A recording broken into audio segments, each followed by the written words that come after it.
Hi,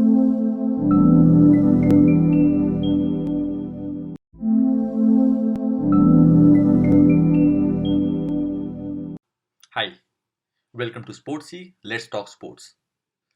We've been talking to athletes, we've been talking to administrators, we've been talking to league owners, we've been talking to multiple people.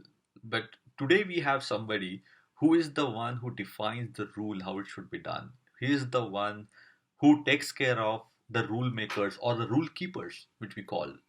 Today we have somebody who is the chief of the umpire of the championship that we have in the world. Please welcome Adrian Wilson, a seasoned business guy but passionate tennis player, and last 29 years he's been part of Wimbledon and he is today the chief umpire of the championship. Welcome you all to Sportsy, Let's Talk Sports. As we know, as you guys know, that we've been talking to a lot of athletes or we've been talking to team owners or administrators. We never get a chance to talk to somebody who follows the rules and regulations and make sure the people follow it and the game happens accordingly. We know people, everybody's scared of those people. But at the same time, there are people who are doing that role phenomenally well. I think 100% of them, it's a tremendous respect to them when you have to make sure that you cannot make any mistake and the responsibility on you to make the game happen. So today we have with us Adrian Wilson. He is a seasoned business guy from Central London, been a player while growing up, but after that he didn't let go the passion for tennis, and for last many years, if I've exactly got the number right, last 29 years he is been associated with Wimbledon on the umpiring capacity. And today we have with us Mr. Adrian Wilson, who is the chief umpire of the championship, Wimbledon. So Adrian, welcome to the show. Sportsy, Let's Thank you Talk very much. Sports. And Absolutely. yes, and great to have you here. And the all thing happened because of, on my show, first time I'm having a co-host, which is a dear friend who has been a passionate player. He played at different level in India, UK, continued playing and getting associated with tennis, which is his love as well, along with the corporate job. I think it's hats off to him. Dr. Prashant Lele, he's my co-host today. So Prashant, welcome on the show. Thank you, Sid. It's a pleasure to be here. Adrian, I'm going to get to my questions here. And my first question is, what attracted you to tennis? And was tennis always your preferred choice? Yeah, parents played tennis and they were involved in my local tennis club. So I guess that's how I sort of got involved in tennis as a sport. I used to play as a junior. And then like so many players, when you played in tournaments, especially better tournaments, when you lost, you then had to umpire the matches of the other players. And so because I wasn't that great, I got to do a lot of umpiring. And basically the rest after that is history. When I was at school, my school's sport was focused very particularly on rugby and cricket. So I played hockey and tennis. So you can imagine, like, I didn't really fit into the standard thing about what the school was supposed to be, doing. And so we got shunned a little bit, the people that played hockey and tennis. But, you know, we did pretty well at tennis. In the UK, there was a competition called the Midland Bank National Schools Competition. And I was lucky with my group of players that I was at when I was at the school. We won that competition a couple of times. So I think a bit of success. And then I went on to carry on playing at university as well. So that's how I got involved in tennis, and then how I also got involved in officiating at the same time. Excellent. I think that is what a journey is the passion for the game and continued with it. I think that is what every person's dream is like, if you can combine your passion with your profession, I think that's your ikigai. And it's a phenomenal thing.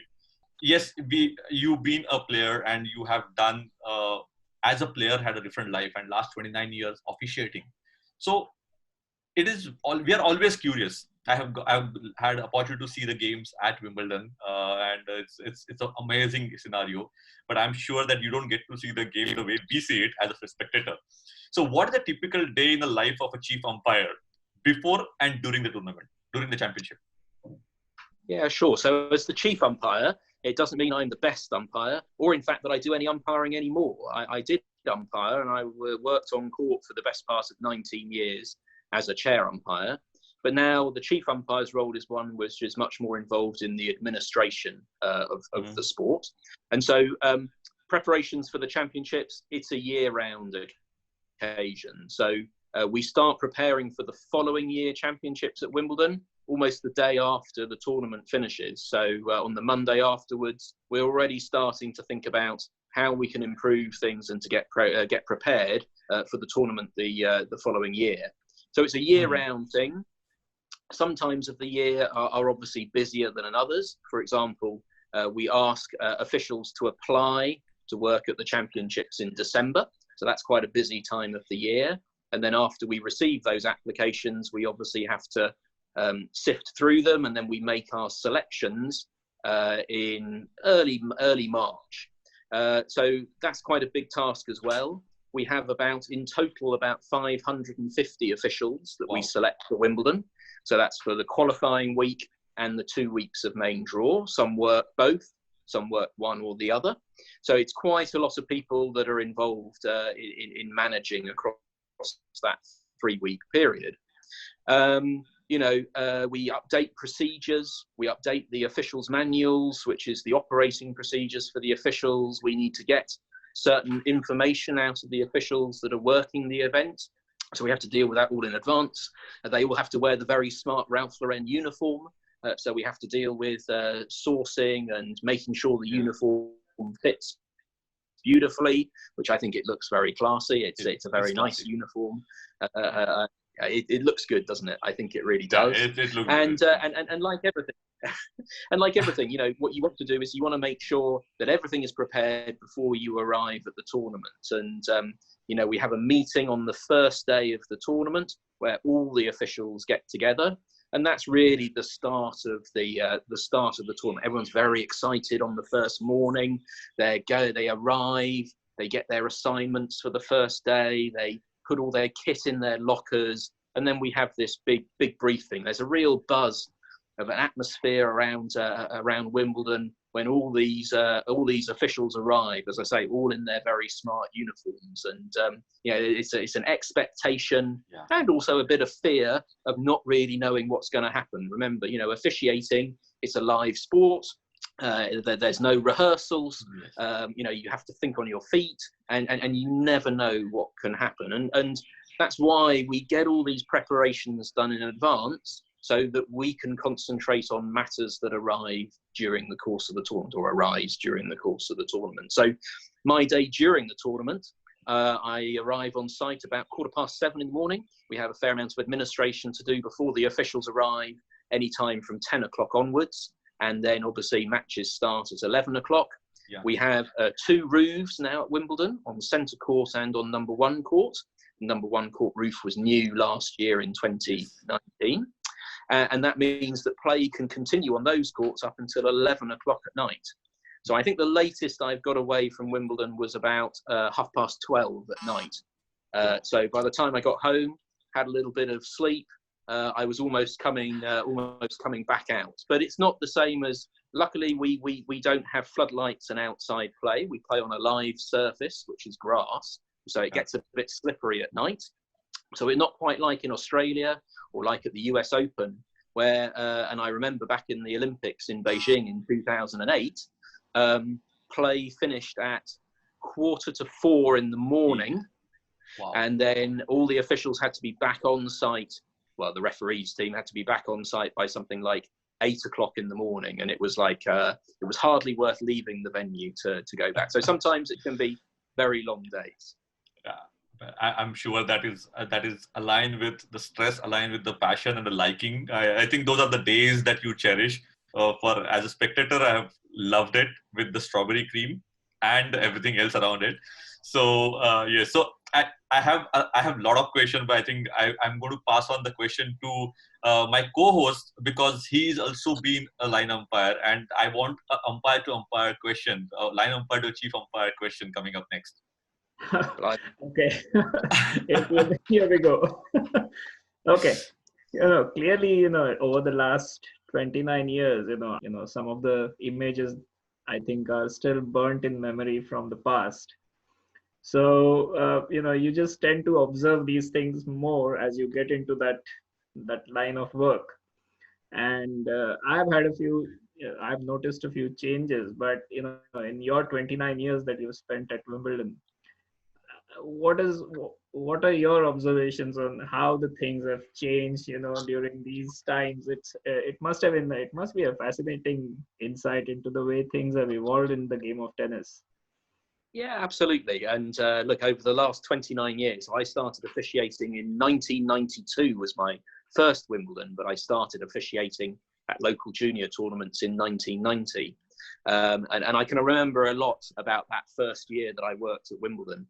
I can't really remember how old I was, but I think I was about 18 maybe in my first my first Wimbledon. And I remember walking through the gates into this meeting that I've just described, this first day meeting, and I was there, and there were all these other people around me, of which I didn't really know very many of who they were. And it's changed a lot over the years. I think probably when I started, there were probably 10 of us under 40 who when I started officiating, and it's obviously changed significantly over the years. And we now have a very wide and diverse cross section of society that works as umpires. In the old days, I'm going to say it used to be quite military, because it was quite a military thing to be an umpire or a referee, being in charge of people and in charge of the match and things like that. And as I say, it's changed now so dramatically from those sort of things. There are more overseas officials. It was when the ITF Grand Slam team started in 1990, that was really the first time that a significant number of overseas officials worked at the Grand Slams. And I think the team originally numbered 8 or 9 people. And certainly now at Wimbledon, we have about, out of the, so at main draw, we have about 350 people. And I would suggest that probably about 150 of those people are from overseas. So it's a much, much bigger cross-section than it used to be in the old days, when there were very, very few overseas officials when I started. And I have to say, I'm not sure that the techniques have changed a lot over the years of being a line umpire. Maybe we'll talk about what some of those characteristics are in due course that makes a good line umpire, Prashant. We can look at your characteristics and see what your characteristics are and what you make as a good line umpire. But ultimately, at the end of the day, calling the line has pretty much stayed the same over the years. Being a chair umpire has changed a lot. Technology, you guys are in IT, and the technology has changed a lot over the years. When I first worked at Wimbledon, we did have an electronic line calling system. That was called Cyclops. Yeah. And Cyclops was just on the service line. That was introduced in 1980. Can you believe that? About how long ago that was introduced? And it was a system that had lights and a sound if the ball came down and broke certain beams that went across the court. So that bit of technology was there. And obviously today we have Hawkeye, which obviously allows lots of reviews on every line, and the players can challenge on that. We also saw in the old days, and I'm not sure whether Prashant was an umpire at this point in time, but we used to have a net cord judge as well. So somebody that used to sit on the net, and if the ball touched the top of the net and went over, they used to shout "let" or "net" very loudly, and off you go. It was often the person who got run into, or alternatively got hit on the head by a service return. It was quite a dangerous job. When I was a line umpire, very few people really liked doing it. But I have to say, I think I've had some of my best moments on court, and my best performances were when I was on the net. I'm only joking. It's absolutely fine. I was a good line umpire. In the old days, I was a good line umpire. But certainly the officials getting hit on the head did sort of catalyse a change, and now we have a Trinity net cord device these days, which means that there is no net cord judge anymore, and there is instead a sensors on the net. So if the ball hits the net and then goes over, it obviously makes a noise. And finally, we used to have scorecards when you were an umpire, and certainly when I umpired my first matches at Wimbledon, which I umpired my first match, I think, in the juniors in 1994, I think it was. We had scorecards. So you used to go and get your scorecard. It used to be either 3 sets, or if you did a long match, it used to be 5 sets. It used to fold out even bigger. And you used to have your scorecard, and then you were responsible for marking your scorecard and then sending it back to the office at the end of the match for the person in the umpire's office, the chief umpire's office, to make sure you'd put in all the very last points and circled the set points and everything else like that. And, there's lots of things to do, but the accuracy of your scorecard was very important. Things then changed over the years, and we had very small, what we call PDAs, which are sort of like mobile phone size today. And you'll see today on the chair, the umpires at Wimbledon, they use the same tablets that are used week in, week out on the ATP and WTA tour. They're a big, I think they're a Panasonic tablet, I think, to be honest, but I can't quite remember. Not sure if I'm allowed to make product placement on this podcast. But anyway, I think they're the ones that we use. And, it's a very sophisticated system now that communicates not only with the office, they're back at the tournament, but obviously it provides live scoring. And, you can now hook on the ATP WTA app or the IBM app at Wimbledon, and you can watch what's absolutely happening point by point, and even whether there's first service faults and everything else like that. So technology has changed dramatically over the years. Fabulous, because I still remember the images of line umpires sitting down during play, and I only started noticing these things when I got into it, as you do. It makes for fascinating viewing, I must say. And when he spoke about the line umpire, the net umpire, remember the umpires who sat with the finger on the net, if I'm not wrong. I don't like this. Yeah. That is the net court judge that Adrian was talking about. Exactly. The man in the firing line. Exactly. Right. Yeah, that's fabulous. I think it gives an insight into how things have evolved in the life of a sport, if you can use that term. But it makes for fascinating listening, I think.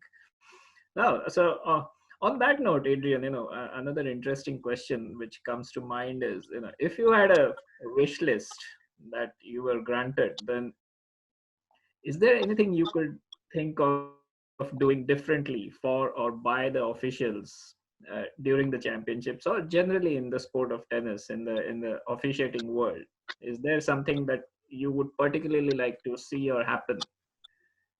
It's a difficult one.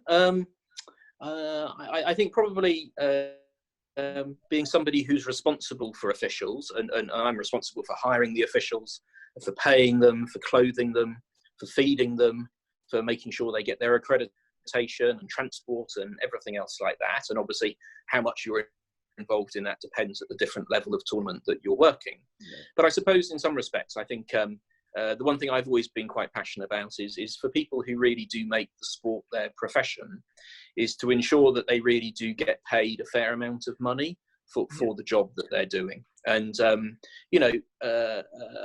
we might talk about it in a bit, but, officiating in some respects, especially in tennis, you should start it off as a hobby. It's something that you enjoy doing, I think, as we were talking about. It's something that you're passionate about. It's something that you want to be involved with, not in a funny stalker type of way, but it's about being involved in the sport. And I think that's a great, great thing. But I think it's really important that, you start off as a hobby. And if you're good at it and you show good aptitude, sorry about that. If you show good aptitude, then I think, it will you will do well and you'll move forward in the sport. But I do think I do feel sorry a little bit sometimes for some of the umpires, especially if you think that the umpire working the final at Wimbledon, he gets paid the same as the umpire who works on the first day of the championship. So there's no differential. It's a fixed fee rate per day. And so whether you're umpiring a match where the winner is going to get £2 million, or whether you're umpiring a match in the first round that might last 45 minutes and be 6-1, 6-1, you technically get paid the same amount of money. And I think in my observations, it's the one thing that when you talk to some of the players, they are they don't have great visibility on how much the officials get paid. And I think, you know, we're talking about officials who are at the very, very top of their sport. Yeah. And if you think about some other sports that if you were involved in, if you were the lead gang in the NFL, for example, you know, the salaries of those officials are significantly more than the salaries of the officials in tennis, for example. But, you know, it's also a way of life. It's also a particular style of life that you like. Yes. You like being involved in the sport. And I think it's about everything in due course. It's about a balance, isn't it, between that. I agree. I think that's a very valid point. It's a passion combined with, you know, what you aspire to be in the sport. Absolutely. Yes. No, that's fascinating. Yeah. So, so Adrian, I think you put Prashant at spot about asking for his trait as a line umpire and what is his qualities of a line umpire. But I really want to know that what are actually the personality traits of being a good umpire. Let's not say good umpire, of being an umpire, because finally everybody wants to be good, better, best, whatever it is. But what are those traits? And also additional question, because the change of technology has started creating doubts on the judgment which has been taken by umpire. So how do the umpires adapt to that change as well? That, okay, I gave it out, but the player called it, and it is something which is not, I may not feel good about it. So what are those personality traits and how the technology has actually, the umpires have adapted to the technology? Yeah, sure. I mean, obviously, yeah. One of the key requirements of being a good line umpire is the ability to drink lots of coffee and to play cards when you're not on court. These are two of the key requirements. I'm only joking. But, you know, ultimately, at the end of the day, the characteristics of being a line umpire haven't changed in the last 20 or 30 years. You must have good eyesight. I mean, that's pretty straightforward because you're going to be responsible for calling whether the ball is in or out. You have to concentrate hard because we often make lots of mistakes when you lose concentration, and you lose concentration at the beginning of a session or maybe at the end of a session because you're thinking about that coffee you're going to be going to drink, for example, or something like that. And that's when line umpires and chair umpires can make their most mistakes. So concentration is very important. I think also a desire to improve, I think, is always good for officials. So the desire to learn off other officials, to see what works, see what doesn't work. I think that's really important, and to want to continue to improve. You know, and equally, I think a little bit, which we'll come on to talk to in a second. It's about having a mental attitude, which you are obviously going to try and get everything as right as you can, but you have to accept that sometimes people make mistakes. We're only human, right? Everyone's only human. If we weren't only human, we'd have Hawkeye Live calling all the lines, right? And there would never be any mistakes. But, you know, that's not the case. And we are only human. And I think it takes a very special type of person to be able to think that the most important call is always your next call. You can't dwell on what has happened in the past. You have to do your best going forward, because you can't change any of this. If you've called the ball out and it's in, or in and it's out, you can't change this. But the most important thing will be your next call. And I think sometimes people ask me, and I'm going to predict your question here, Sid. Sometimes people ask me, it's like, would you prefer to umpire a match in 1990, or would you prefer to umpire a match in 2020 with all the technology and everything else that there is around? And I think I would like to umpire the match in 2020. And I'll tell you why. Because I think we provide a great service for the players. I think they, with Hawkeye, with the other aids that we have at our disposal, you know, nobody wants to make a mistake. And I think this is true of almost every sport, but no official goes out there on purpose to make a mistake. Everybody wants to try and get it right because you're all pulling together in the right direction. Nobody purposefully goes out to make a mistake. And so consequently, off the back of that, I think I'd much rather prefer to have Hawkeye. And you know what? If I make a call and it's wrong and the player challenges it, I'm happy for that, because, well, I'm not really happy for that, but I'm happy for that because I know that the player has got the right decision. And I think, you know, that's a really important element going forward. Yeah, and believe me, you actually took the question away from me. Sorry. No, that was the, because if you look at the three decade worth of journey, I think that was my question, that okay, what is it? Because Prashant also took one of my questions. So I said, I want to ask you where do you want to officiate? And I think you actually got that question. And I think it's great. It's like, and accepting the technology. I think me Prashant, we come technology side. So accepting the technology and considering technology as a facilitator makes you take better decisions, and I think makes you it empowers you more. That's what I think people feel. So thank you for that. I think this was a great one. I completely agree. I would much rather be working on a Hawkeye court than a non-Hawkeye court. That is, there's no doubt about that. Yeah, I think some people. I think some people, when Hawkeye was introduced, I think some people were very nervous about it. You know, but I think in the main, Hawkeye is a line umpire's friend. I think it's a chair umpire's friend as well.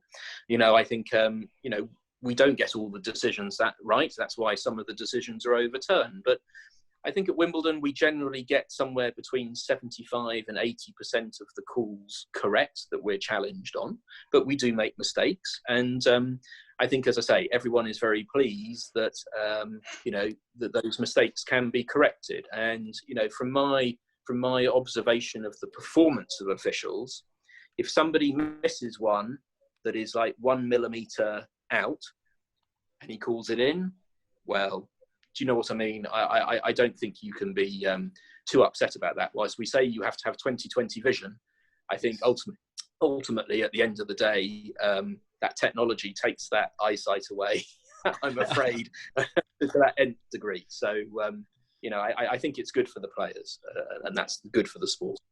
I agree completely.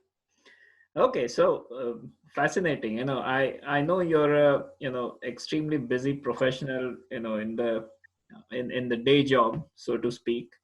So I always wonder. You know, we see you at different tournaments, and I've always wondered how do you manage to juggle your day job with working at the highest levels in the officiating kingdom.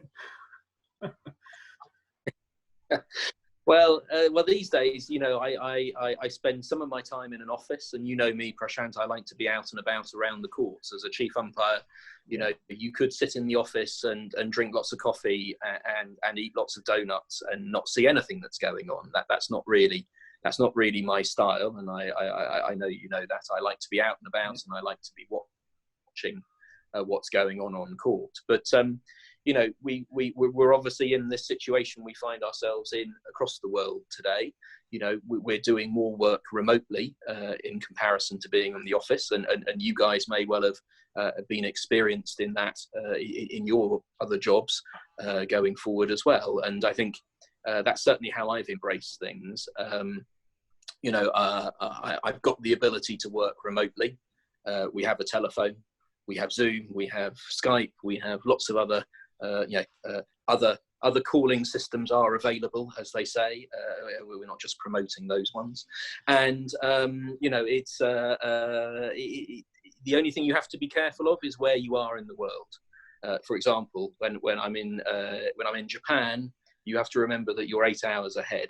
And consequently, you have to make sure that you try and work your calls or your meetings that you do virtually in order to be in the right place in the world that you actually are. But you know, if you're normally working with either colleagues in the US or colleagues in Asia, you sort of soon understand when those time zones are. So, you know, I'm lucky. I have a job that I can work remotely on. I do need to be in the office at some times, and I'm sure I will go back to the office, maybe not every day of every week anymore, because I think perhaps the world is shifting a little bit like that. Yeah. But ultimately, at the end of the day, technology, which we benefit from on the court, is also benefiting us, benefiting me, and allowing me to spend some time Prashant, I don't spend all my life on the road. You know that. I do a few tournaments, but I do actually work properly as well. You know that. Yeah, very aware of that. Yes. And the one tournament that you do is everybody's is envious of that. I think that is something that is tennis to us. For me personally, that is tennis to me.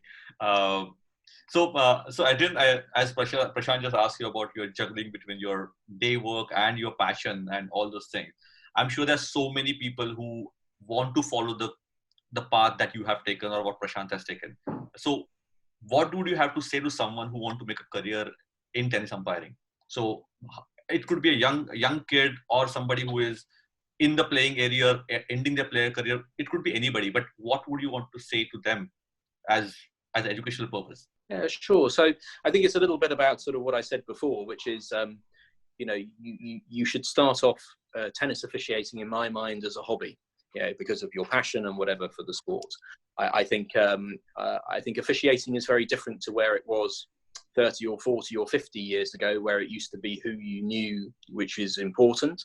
I think now, if you have a good aptitude for the job or the task at hand, and you maybe have a bit of luck, you get seen and you get to work at some tournaments where you work with other officials, and maybe you get some opportunities that way. But you can also apply to work at a lot of international tournaments these days, whereas in the old days it was very much who you knew as opposed to an open application process. So there's lots of schools, as in courses and education, that you can take these days, and the ITF has a very good program that it runs jointly with the ATP and WTA called the Joint Certification Program, that run a series of international courses in order to certify official experience as well. Because, as I say, you can almost be as experienced as you want, but it's about how you handle situations when you get out there. I always remember a story told by one of the top umpires, and he said he was due to be working a match at Wimbledon, and suddenly his match at Wimbledon, because it had gone very quick on centre court, his match at Wimbledon got switched, and it was actually put on centre court as opposed to one of the outside courts. And he was like, I've never been on centre court before. What am I going to do? By the way, this isn't me. This is somebody else. It's not a friend. It is somebody else. And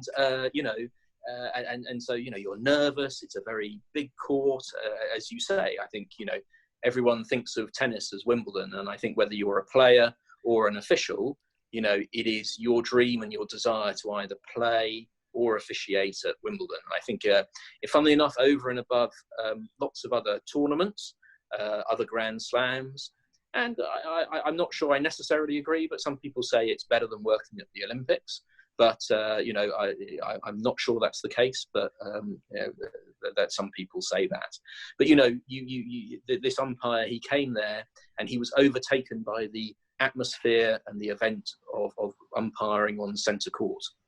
And whilst you know the rules, and you know what you're supposed to do, sometimes things just fly out of your head, and you're left there and you're thinking like, my word, what am I supposed to do?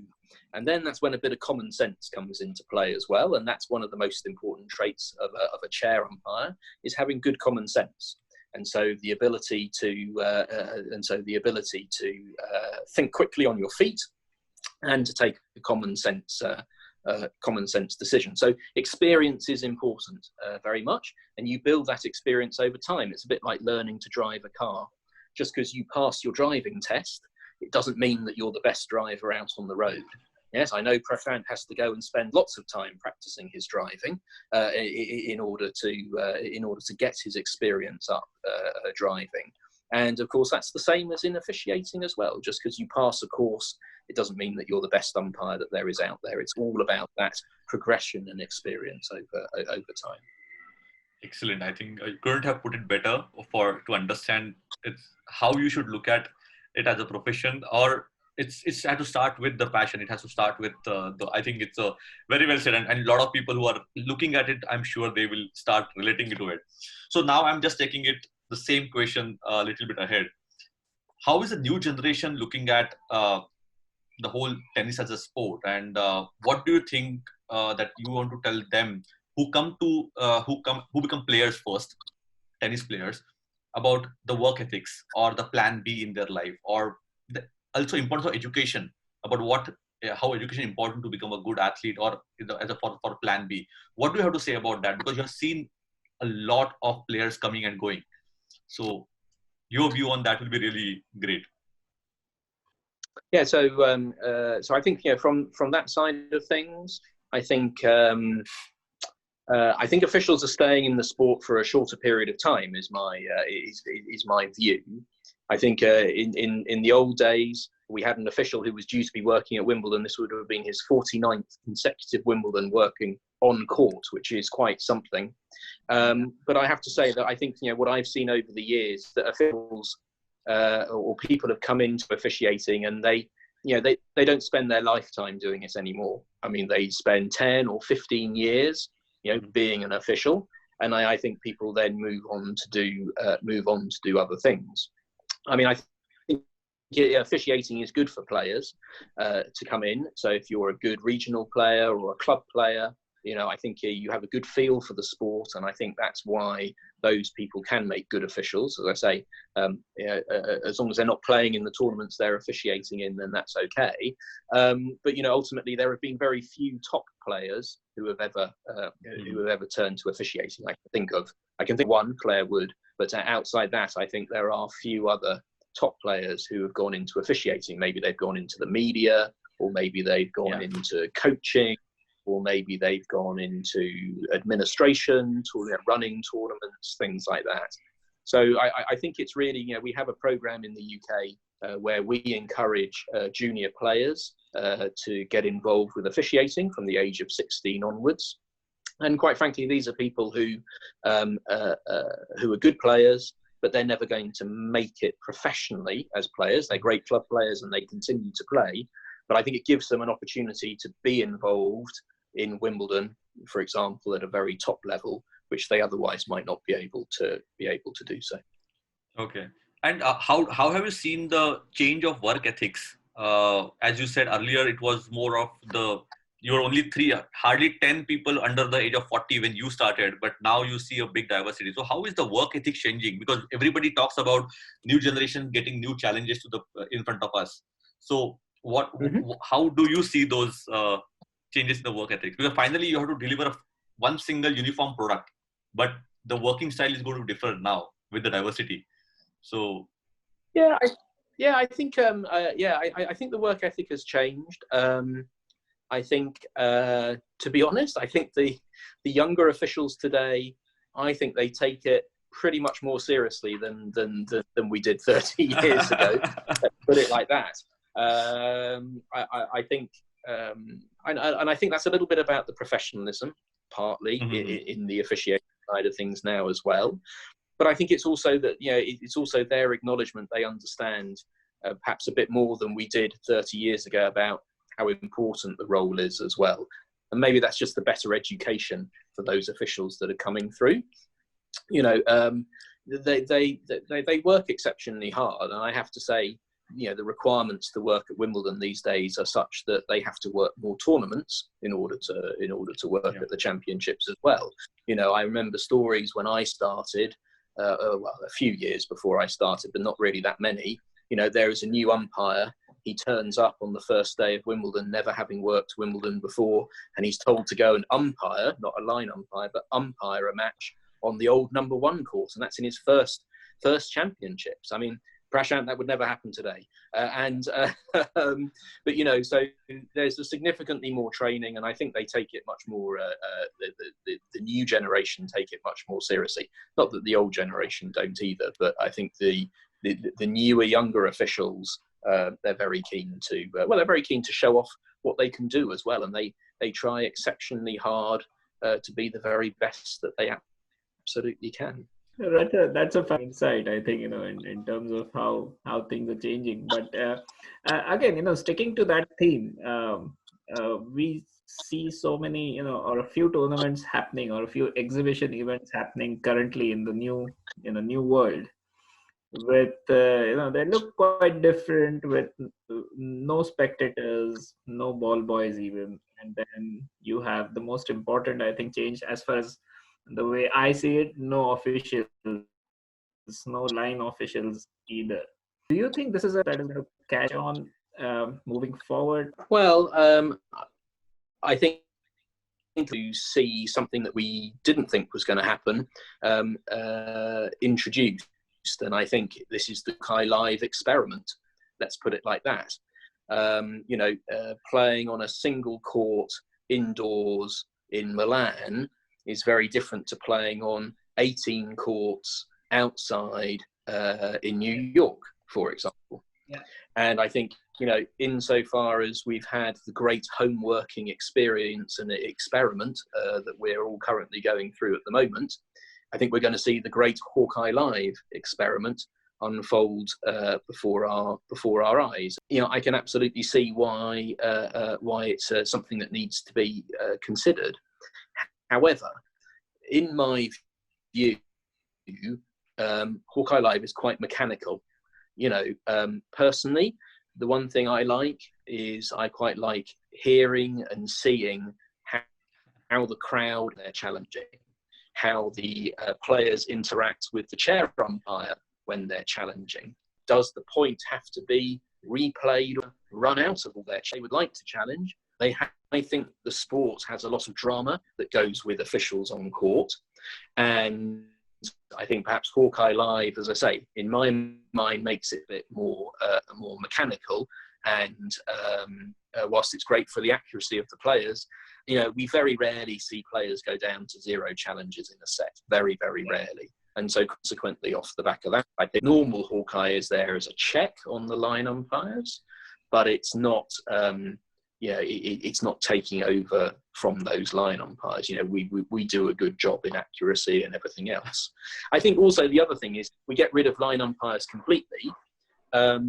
We talk about new people coming into the sport, and in reality, when you're a new umpire or a new official, you don't get to sit in the high chair straight away. You call the lines first. That's how you learn your trade. That's the bit about, as I said, it's about experience. Because even if you're working on the lines, you hear how the other chair umpire, well, you see what the other chair umpires do. You see how they interact with the players. You perhaps see some good things. You perhaps see some bad things. Who knows? But you see a lot of things when you're on the line. I'm sure Prashant knows that.